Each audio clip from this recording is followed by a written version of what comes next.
एक बार भगवान श्री कृष्ण हस्तिनापुर में धर्मराज युधिष्ठिर की राजसभा में बैठे थे। तब एक ऋषि ने कहा कि शास्त्रों में वर्णन है कि जब कोई मनुष्य परमात्मा का ध्यान करने बैठता है तब 1,00,000 पुरुष उसमें विघ्न डालने आ जाते हैं। भगवान की कथा सुनने और दर्शन करने की इच्छा होने पर 50,000 विघ्न पुरुष उपस्थित हो जाते हैं। दान की इच्छा होने पर 25,000 विघ्न आकर उसको रोकते हैं। गंगा स्नान को जाने पर 12,500 विघ्न पुरुष रुकावट डालते हैं। सभा में उपस्थित भीमसेन को ऋषि की बात पर विश्वास नहीं हुआ। उन्होंने श्री कृष्ण की ओर देखते हुए कहा, शास्त्रों में लिखा सब कुछ सच ही हो ऐसा नहीं है, कभी कभी अतिशोक्ति भी होती है। गंगा स्नान में कौन विघ्न डालता है? तब भगवान श्री कृष्ण ने कहा, भीमसेन, शास्त्र जिन ऋषियों ने लिखे हैं उन्हें कोई स्वार्थ नहीं था, वे क्यों झूठ लिखेंगे? वृक्षों के नीचे रहने वाले और कंद मूल पर जीवन निर्वाह करने वाले ऋषि गणों ने ईश्वर की प्रेरणा से ही शास्त्र लिखे हैं।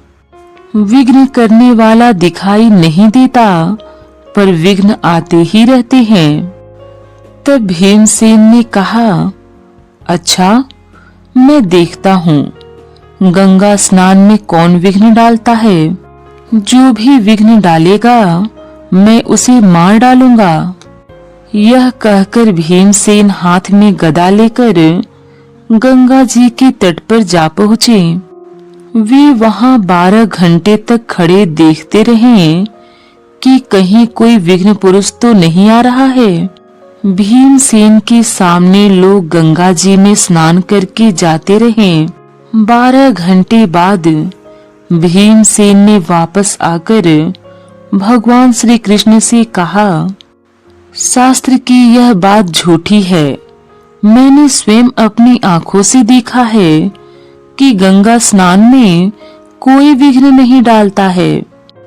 तब भगवान श्री कृष्ण ने कहा, शास्त्र झूठा है ऐसा नहीं कहना चाहिए। तुम वहां 12 घंटे खड़े रहे, तुमने गंगा जी में स्नान किया कि नहीं? तब भीमसेन ने कहा, मैं तो वहां गदा लेकर विघ्न पुरुष का इंतजार कर रहा था। तब भगवान श्री कृष्ण ने पूछा, तुमने गंगा जी को प्रणाम किया? भीमसेन ने उत्तर दिया, नहीं, मैंने गंगा जी को प्रणाम नहीं किया। तब भगवान श्री कृष्ण ने कहा, तब तो शास्त्र की बात बिल्कुल सच्ची है। तुम्हारे जैसे वीर को भी किसी ने पकड़कर रखा था, तभी तो गंगा तट पर 12 घंटे खड़े रहकर भी तुमने न तो गंगा जी को प्रणाम किया और न ही गंगा स्नान किया।